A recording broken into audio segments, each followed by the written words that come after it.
So I've heard that there's a lot of new attacks out there. Can you describe some of the attacks?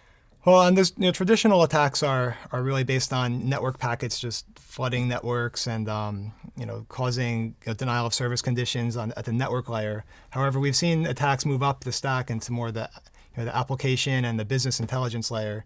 Much more crafted attacks, more stealthy, much more difficult to detect unless you have a higher level security system that operates on layers 4 up all the way through layer 7.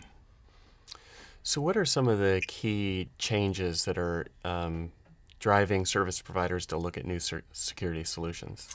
So there's been a data growth explosion over the last couple of years with the introduction of mobility, and LTE is now here. It brings very high data rates for mobile phones.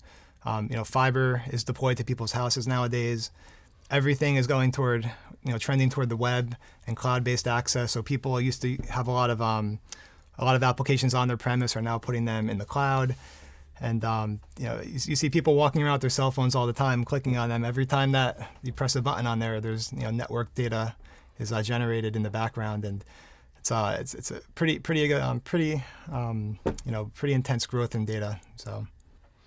So zeroing in a little bit more on the GI footprint, what are some of the key challenges and things that service providers are looking for there? Sure.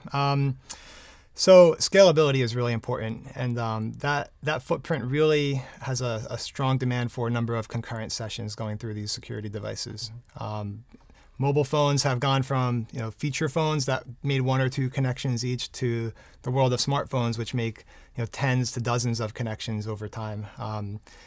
The introduction of IPv6 in these 4G networks also puts a further demand on the security infrastructure.